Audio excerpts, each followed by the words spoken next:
Hi guys. Um, because I'm bored and I have nothing else to do for a little bit, I'm gonna basically rate the Chicago Bulls' current roster. I'm gonna go over some things that I think they can improve on because I'm a big Bulls fan. So yeah, I'm gonna start from the bottom. Adam Koka. Nothing too special. This guy. I think it was a good idea to sign him because he's a pretty good defender, and he knows how to play smart in the court. For now, I'd say. I think he could go up a couple overalls, maybe 69 or 70 overall. But yeah, I'd like to see him play just a little bit more, maybe just to guard some solid offensive player, just for a few minutes, give some more guards a break. Yeah, I'd give I'd give him like a 70 overall at the highest for now, until he gets more playing time to prove himself. All right, then we got Devin Dotson. This guy was signed. He was undrafted, and I think it's a good idea signing him, but he hasn't played that much, which I see why. I mean, we had a lot of other point guards. Um, so yeah, he was undrafted, years pro zero from Kansas. I'm pretty sure he's pretty good from Kansas. He's 20. He's only 6'2", though. So I think he could definitely play more because the time he did play, he's just a quick, fast guy who could just maybe just run some offense for the second unit or the third unit. So I'd definitely keep this guy here at 68 overall only because he hasn't played a lot and no one knows a lot about him. But I definitely think he could go up some other time. Next, we got Ryan Arcidiacono. I think this guy definitely deserves more playing time on the Bulls. Sometimes he does, depends on who's out and who's in for the games. He's only 6'3". He was undrafted. He's been on the team for a couple years, 3 years. He's from Villanova. 71 overall. I think he's definitely could be 73 overall. He definitely need to be higher than Felicio. He gets less. His salary is $3 million, which is pretty good. Well, actually, no, it could probably be less than that. But yeah, so I definitely think that he has more potential.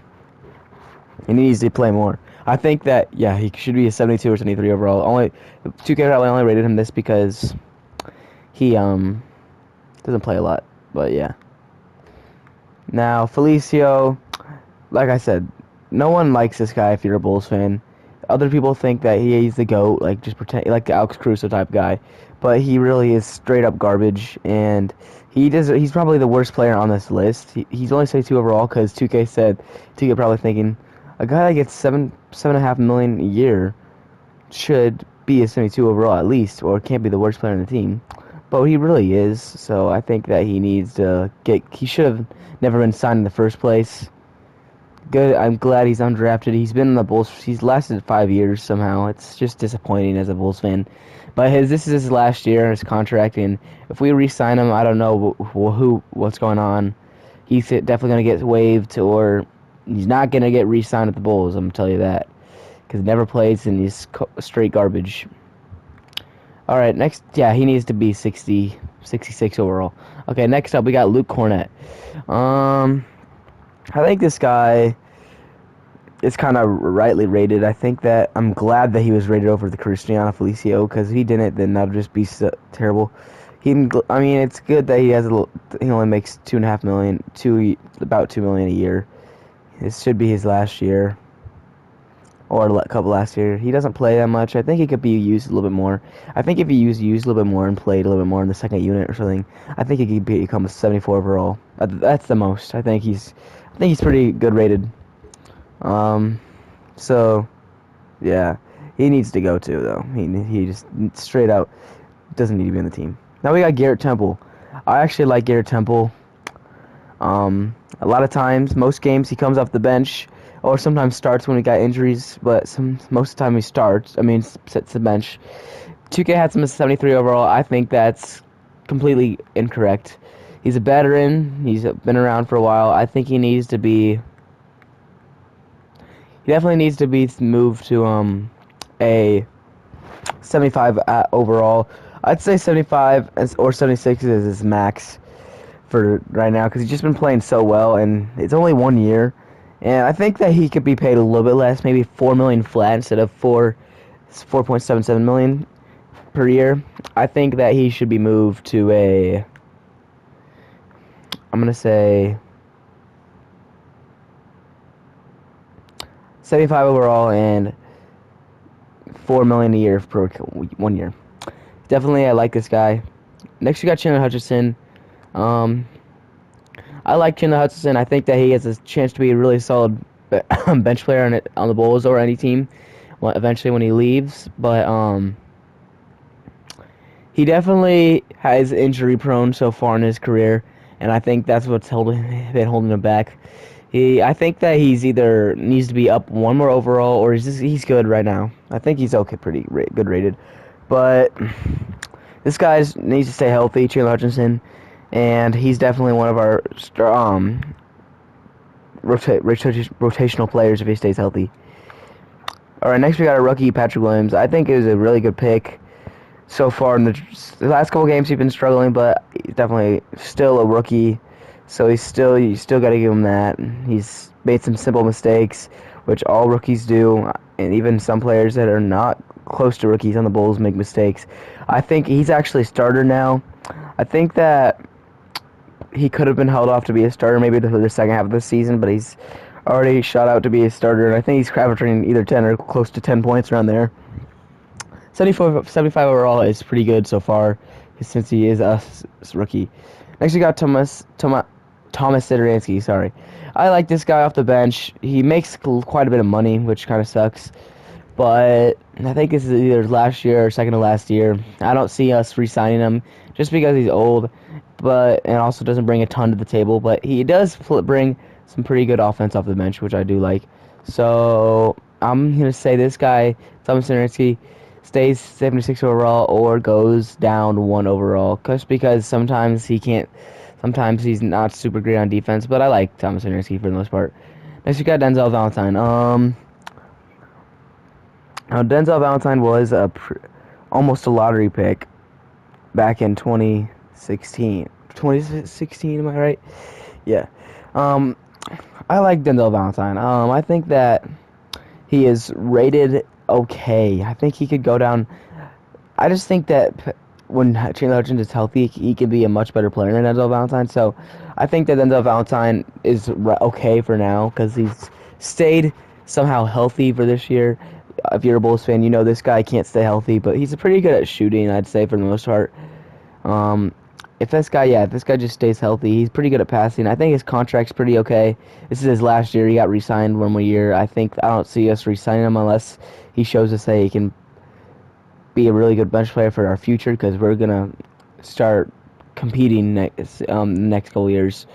Then yeah, I can see him getting re-signed. He's already 26, so he was in college for a while.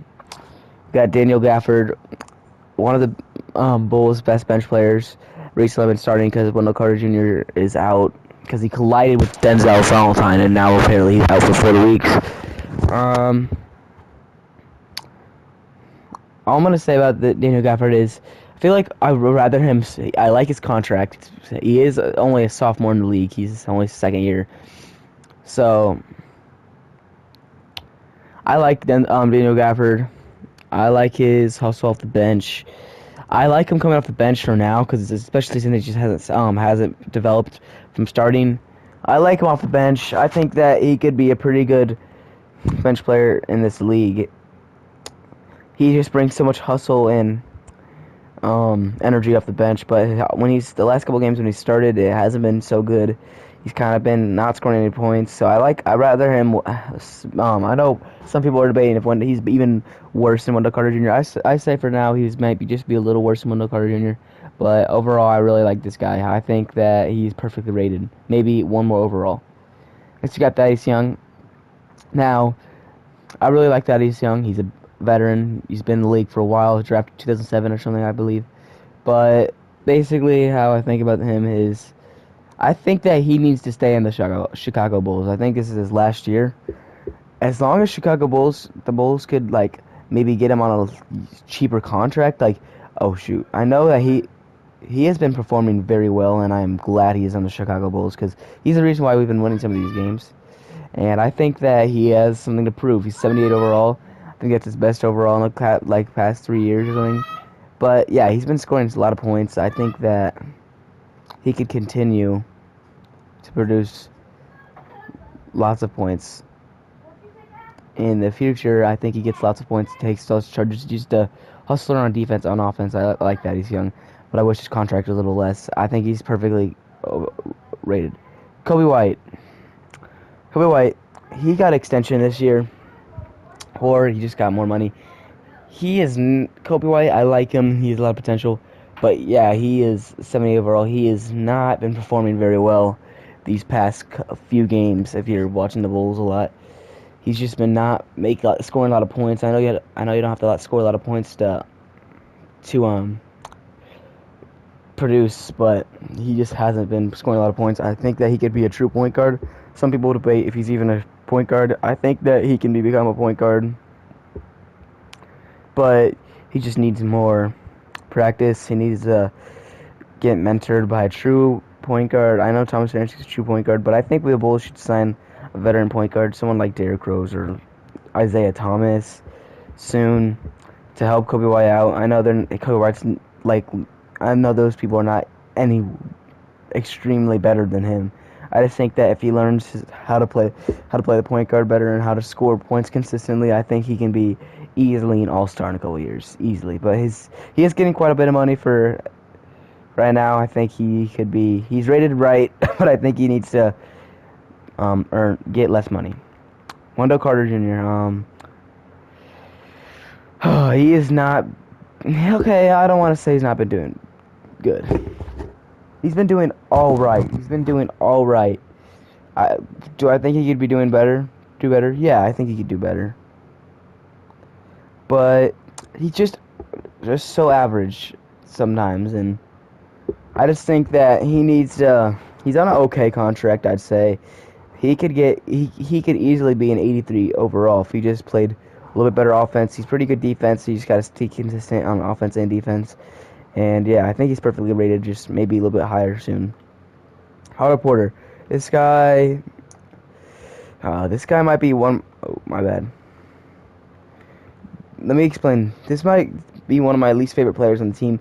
The only reason is because okay, I want you to look at me dead in the eyes and say, have you heard of Otto Porter Jr.? Have you heard of Otto Porter Jr.? If you have, that's good. I expect you to. But if you're not a Bulls fan or a Wizards fan, I guess, there's most likely you maybe heard of him, but barely know anything about him. What you need to know is that he gets way overpaid. You see his contract, almost $30 million, close to $30 million, $28.5 million. That is way too much for an 81 overall, and guy that's only ever averaged almost 14 points as his best season ever. I think that if he's very injury prone, just so you know, but if I think he stayed healthy and got into shape a little bit more, I think he could be easily one of the best bench players on the Bulls, because he's now a bench player because Patrick Williams is taking the spot. But he's a very good defender, and I think he's a very good offensive player. I think he's just a very good two-way player. He can be. I think he's rated perfectly fine, maybe even lower, honestly, because of injuries, but yeah, I think that he's rated pretty good. Yeah. Now, Lauri Markkanen. Now, this guy right here, he was a part of the Butler trade, with Chris Dunn and Zach LaVine. Chris Dunn left the Bulls, by the way. He didn't resign. Anyways, he is definitely worth his contract. He actually did not extend his contract this year because he wanted more money, and I think that so far he's proved himself. He's proved to the Bulls that he deserves the money that he requested. He deserves around $18 million. I'd say that's what he wanted. Look at this dunk from.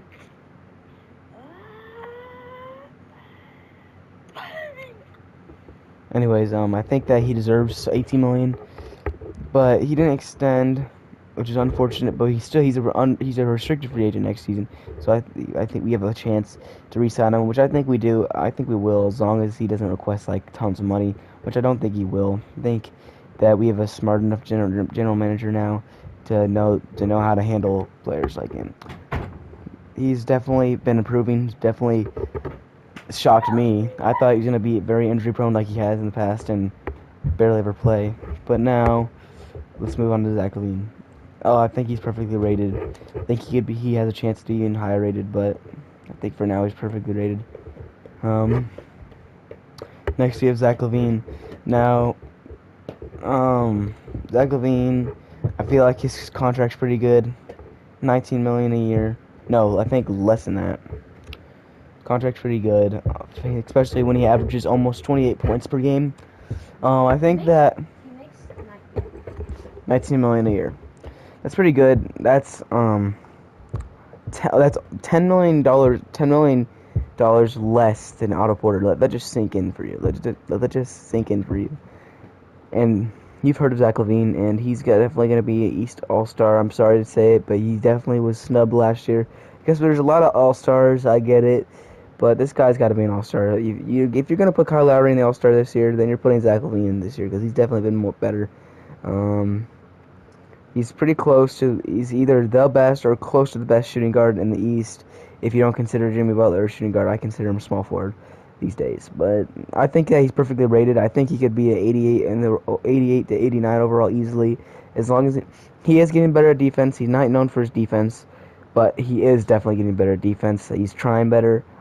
He can easily be better because he's very athletic and can jump very high. He just is too. I'd say he is too athletic and too good not to be a good two-way player guard. He's very good at finishing, very good offensive player. He's good at three-point shooting. So I think as long as he's more consistent on defense, then he is easily, I'm talking easily, one of the best players in the Eastern Conference and close to one of the best players in the whole league. Definitely underrated. He's no longer just a dunker. He's tried to he's proven himself for a while. He's averaged, the least amount of points he's ever averaged is 10 points, I'm pretty sure, in his rookie season. That's pretty good. He's averaged 17.7 points, and that's gonna be like 20 points after this year, because he's gonna average a double double. But anyways, this was me rating the Bulls. I only rated the Bulls because this is the team I know the best. I watch almost all their games. I could rate other players. I don't think I could rate other lineups because I don't watch them enough. I could rate them like just based off of like just memories of them, I guess. Dwight Howard is 78 overall. That's kind of weak. Alright, so I'm gonna end this video here. Hopefully this wasn't a waste of time because I don't know if you can hear me at all. But thanks for watching.